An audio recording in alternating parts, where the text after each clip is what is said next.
Hello, everyone, and welcome to the Cold Turkey 15 presented by Innova Champion Disc. We're at the Gray Fox Disc Golf Course in southeastern Wisconsin, and we've got our lead card action. This is Christopher Meyer, along with good friend Dustin Skorupinski.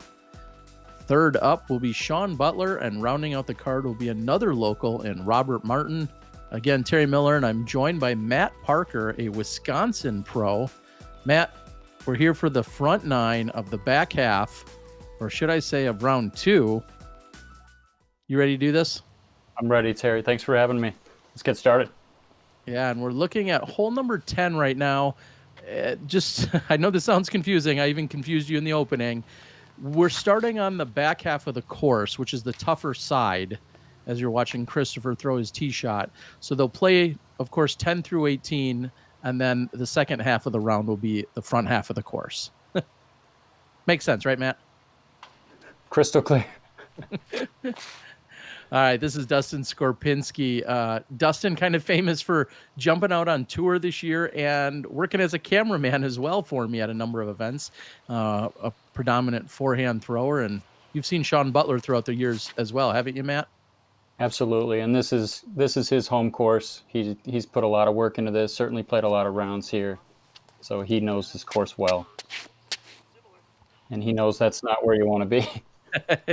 Yes, and maybe only second to him would be this guy, Robert Martin, also relatively local to the course. Sean is a phenomenal steward of the course and is, really your definition of a course pro. So it'll be exciting to see how he tackles it. Yeah, you'll see Rob at just about every event played at this course. And sometimes that's the only event you see him at all year, right? He's got to fight through the trees here to go up and over, trying to save his par. Now, 279 feet, Matt. Is this one they normally would count on for a birdie? You'd like to, but especially first hole of the round. I mean, it's a really unique shape. I mean, Rob with a great approach. Chris just kind of gets it up there. Excuse me, Christopher. And you see Dustin's on the edge. He's going to have to kneel out. You can be aggressive with it, of course, a little bit uphill.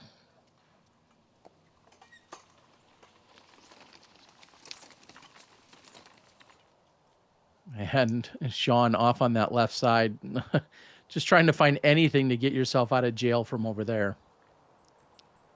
And this looks like a scuba. Pancake shot.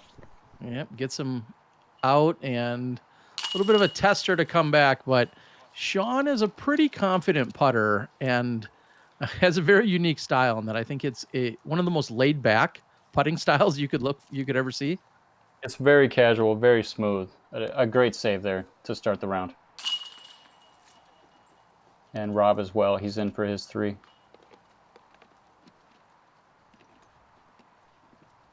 Beautiful afternoon out here. It is late November here in 2020 and blessed with another weekend of great weather for a cold turkey. I somehow get blessed with that every year. And so the scores remain the same, and Christopher's still your leader.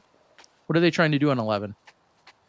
11, it plays uphill, and it's almost like it's got a backstop. You can throw something maybe a little faster than you might normally think about based on the distance and just get it to skip up because that incline is going to take a lot of the distance off of it.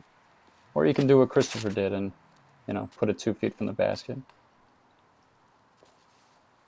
Yeah, and I was mentioning that Dustin's predominantly a forehand thrower, and this is one of those situations where it's like you really wish you could just rely on a pretty easy or gentle backhand as opposed to trying to force something over and have just the right angle, uphill on a turnover with a forehand. You see Sean, he's about pin high.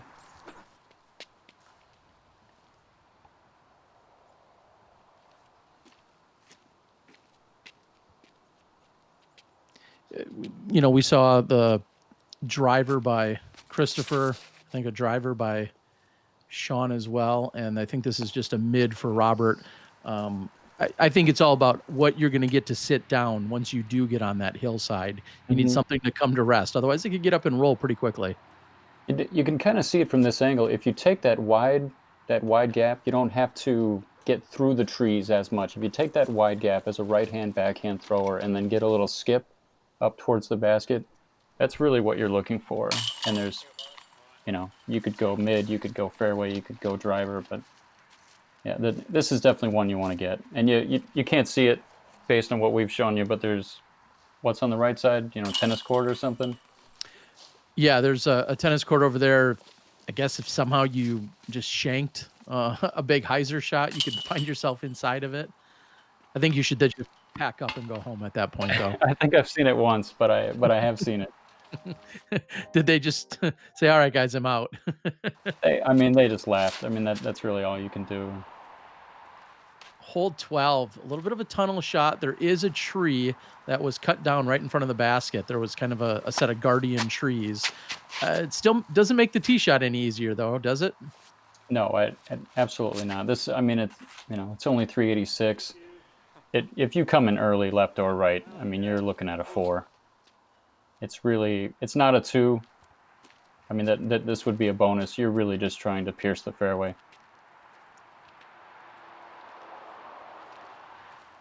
Of course, you want to keep it straight, but I do feel like if you're going to be off your mark, being nice and low, like Sean was, a good kick by Robert there. But if you're nice and low, at least that's going to kind of mitigate how far off the fairway it may kick. Exactly. And this plays well for a righty backhand. If maybe you don't have the distance or you're playing for a 3, there's a big area on that left side to bail out to. As you can see, a slight incline. It's very gentle, and 386. This is probably one of the tougher tunnel shots with the distance that we have here. Mm-hmm. Absolutely. You see, he's got a little bit left for his 3. This is definitely one of those tweener holes. You feel good with a 3, but a 4, you left something out there. Yeah, and as you said, kind of a bonus if you get the 2. It's 386, definitely plays more than 400, but more than the power. You're thinking, okay, just don't shank it. Don't put it left. Don't put it right. You really need to find yourself in the fairway. And even Sean kicked off to the left, it looks like.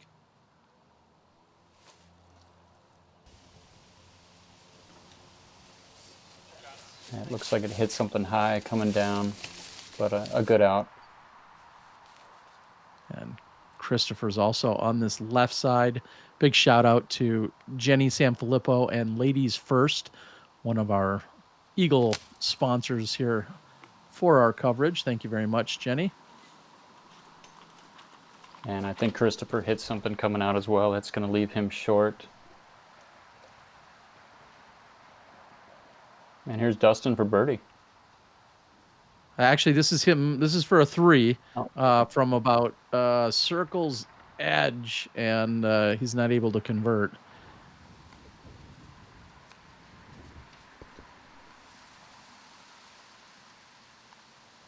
Christopher just a few steps inside of that. And he's off as well. Yeah, a little bit of a slow start here. Struggling on hole 10 and now struggling even more on 12. As you can see, he comes in with a little bit of a cushion, which is nice, and Roberts kind of scoops out on him. But Christopher's opening round unofficially, or I should say now officially rated 1033 for his opening round, where he shot an 8 under, which was a 46 out here.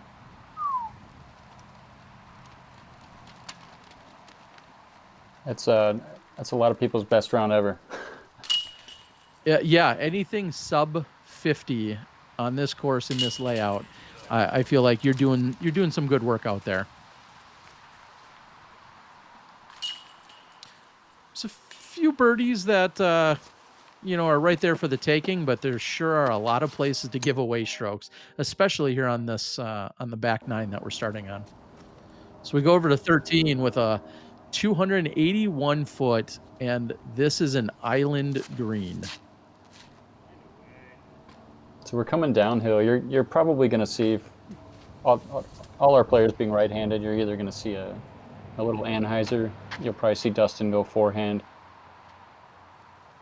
And if you kick, you really just want it to drop, because as you said, it's an island, and it looks like Christopher just stayed in bounds on the near side.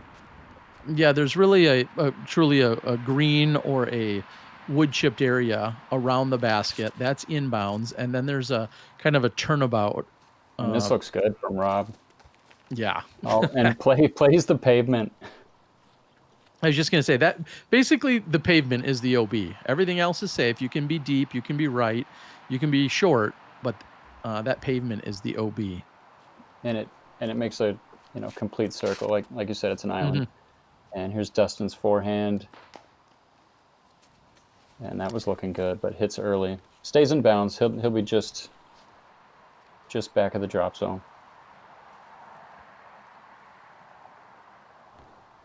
Sean, just a gentle Anheuser trying to put it on, and that one skips off the green. Yeah, now and then from there, anything outside of the tee shot that goes OB is played as normal OB, so he'll be right on the green putting for his 4.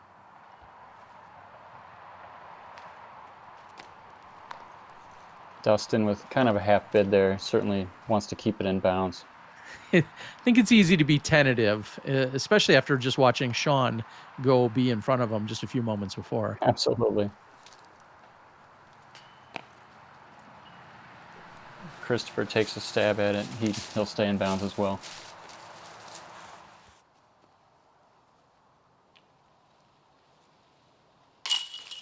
And Sean will walk away with the bogey, giving up a stroke to the card and then some. We see Robert's just hanging out, just letting his lunch digest. Can be lonely when you put it that close. But yeah, you saw Sean smile. He knows he gave one away there. And the great park job as the card recognizes, and a very close battle here. Look at, we got 4, 4, and 5 under as they're trying to hunt down Christopher. And big shout out to Disc Baron for being a gracious sponsor throughout the year. This is no cakewalk at 353 feet, kind of a tunnel shot with OB on the right. Yeah, this is another one. I mean, I would call it a bonus.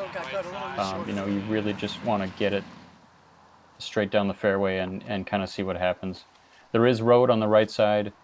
You got to get through a couple dozen trees to get to it.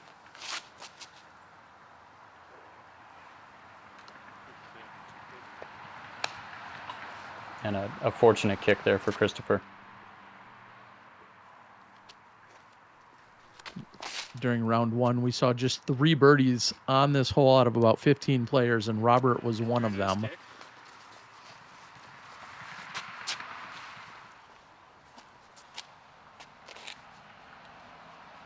You can hear the highway, the county road highway right next to the hole, playing parallel.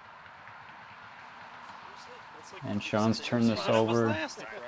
Yeah. I think had it had time to work itself out, it would have came out. But I think he actually kicked a tree, and then it just booted him right out of bounds. And he goes over the top of everything. It's going to be pin high. We'll see where he ends up.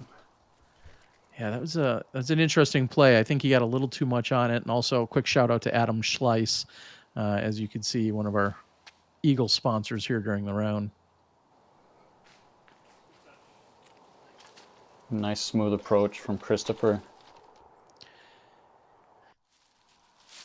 Yeah, with a hole that, we're not seeing a ton of birdies on, walking away with an easy par just kind of feels like, okay, I survived. No big deal. Nobody's catching, nobody's picking one up on me. That's a small victory in itself, I think, even if it is a par. Well, and there's something to be said for just having a stress-free par. I mean, there's no, it's not like he missed a 40-footer or something he's, trying to put a stab at. It was just, easy up and down. Dustin like to get one back here. Wow. Really solid run. Gave it good height, good power, and it looked like it was just a bit to the right of the pin. And now we find Sean. He was even surprised by this when he got over there. He's a good 40, maybe 50 deep of the basket after trying to go out and around everything. Yeah, if he told me he'd never been there, I'd have to believe him. That's even for the other pin set. Nice out.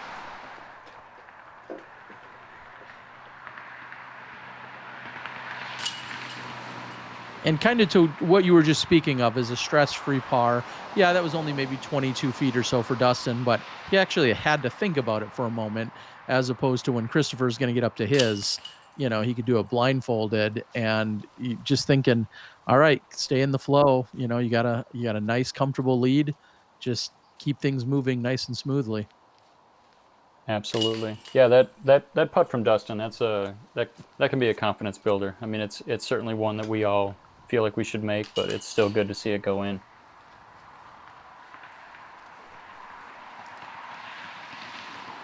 And we're going to move over to one of the few par fours that we find on the course.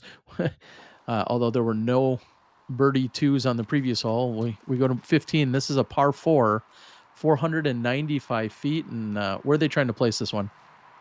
There is that tree that overhangs that he just gets under. It looks high, but I mean, you see that hit more often than you'd think, and you're really just trying to go under that and fade left. And like you said, par four, 2-shot hole, and then you're throwing through the trees, and the basket is perched on the side of a hill. And a nice shot from Christopher. Yeah, that's really what you're looking to do. And even as Dustin had kind of panned over to the basket, or Ryan, catch cam Ryan, it's perched up on the hillside. It's somewhat guarded by some trees, but it's really all about finding a good position to be in. And Dustin goes forehand roller. There is an outside lane, but he has come up. He's walled off from the main fairway, and he's going to have to go backside. Yeah, he's sorry to cut you off. I was going to say he did not take that inside route at all. That's the round the outside route. That's the M&M route.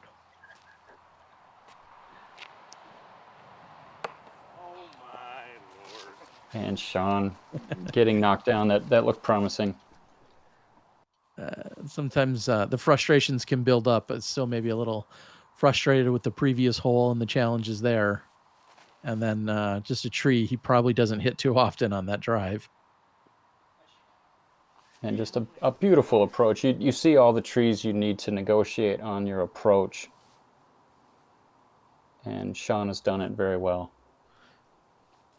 Yeah, now Dustin, like we were saying, is on this outside route trying to kind of fight it up the hill, and he doesn't quite get it to turn or curl up.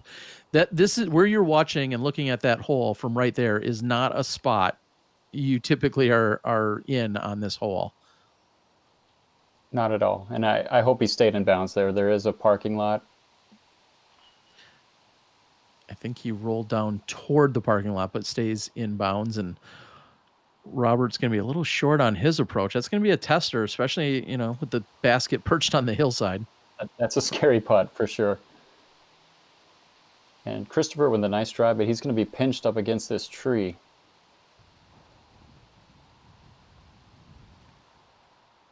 You got to be thinking about your hand, your follow through, just being that close to a tree. There's a lot of extra thoughts that come into play there. Absolutely. You don't want one stroke to affect the next 10, 20. Dustin pitches out. It looked like he was able to stay in bounds. And if you can't tell, yeah, the basket's there. I know it really blends in well from that angle. Oh, no. Just glances off the top right chains, but does sit down for him. And Rob with a similar death putt. Yeah, almost the same exact distance.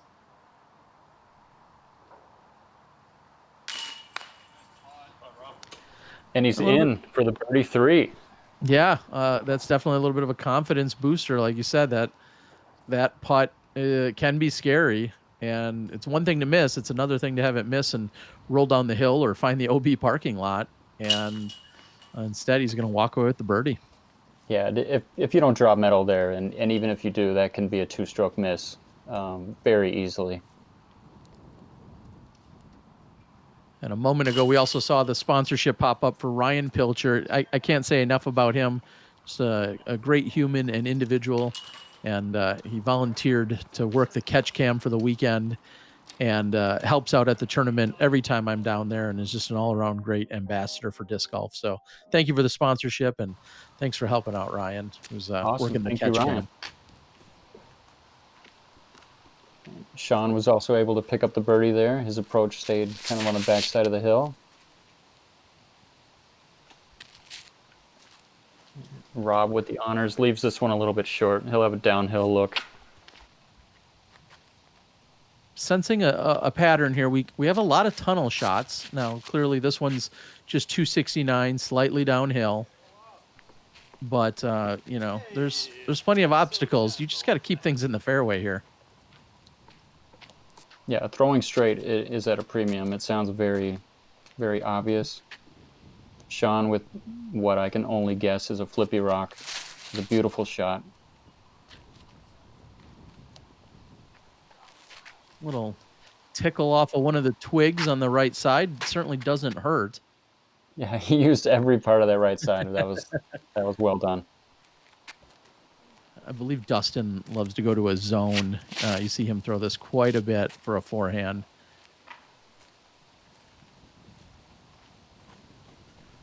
That'll work. Downhill looking at it. What is it? Circle's edge for Dustin, I would say.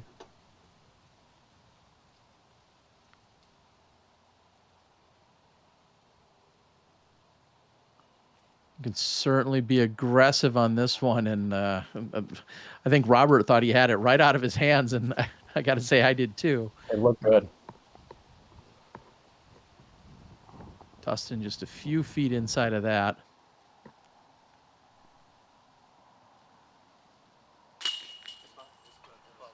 Solid Beautiful birdie putt. there. Yeah. Very smooth. This is Dustin's first year playing open in PDGA tournaments. Anytime he plays anything local, he's certainly of an open caliber, not in a non-sanctioned event. But this year he's out there playing pro and in everything sanctioned. He also picked up a camera for the first time this year and helped me out. So just a lot of great guys out there. It's all part of the crew one way or another.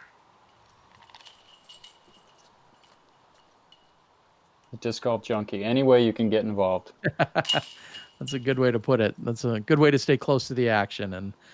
And Robert's going to give one to the rest of the card. He remains at 6 under, but everyone else picks up the birdie. And we're going to move over to the second and final par 4, at least how I defined him anyway. But this is the second and final par 4 we find on the course. So just do not go left or right. You're really it's a right to left dog leg, and that second shot, you can see the group ahead of them. The second shot plays uphill. So Sean's gone a little deep.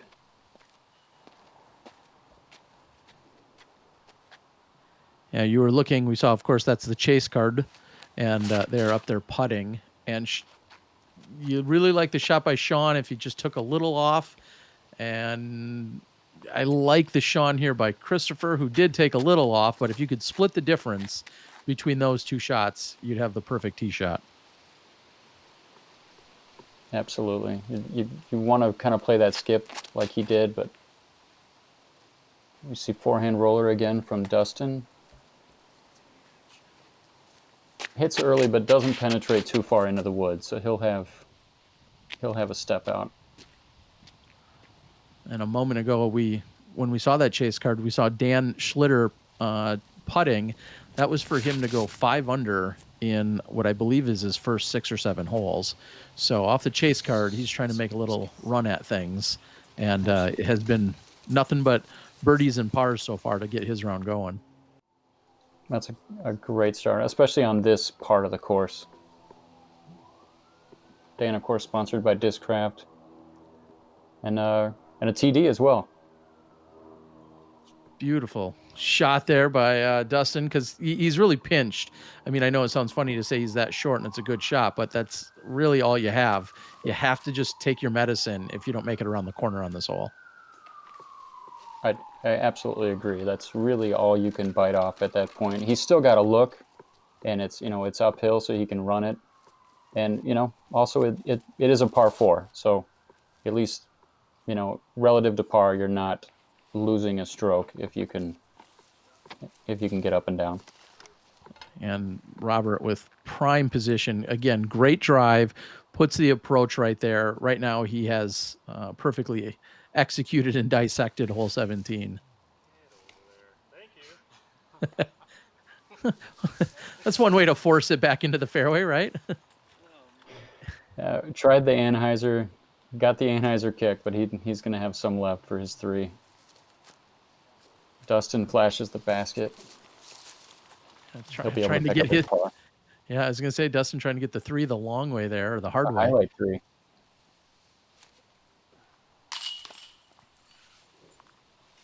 Oh, and just left side for Sean.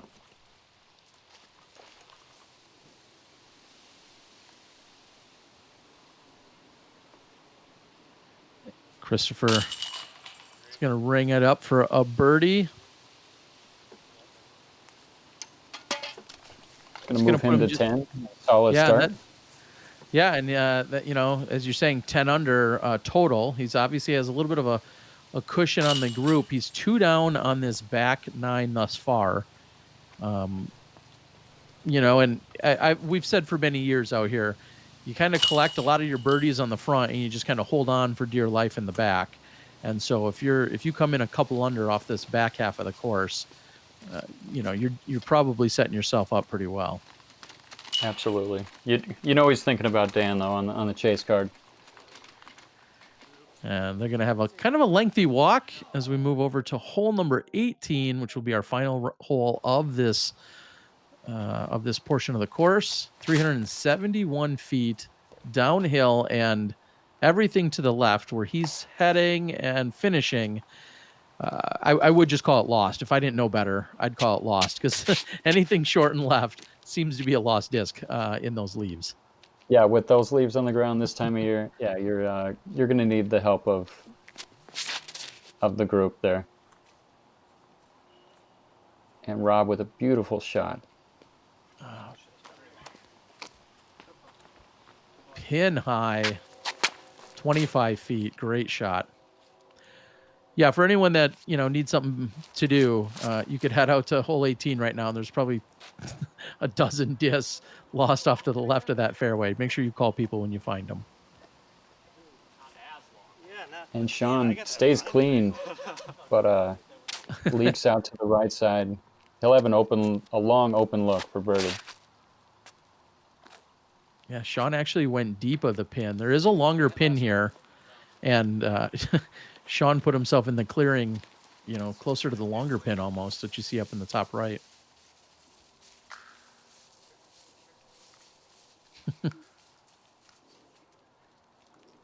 That's some domestic wildlife. Is that an oxymoron? Domestic wildlife?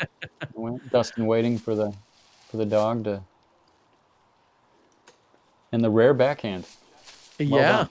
Little patent pending stance there.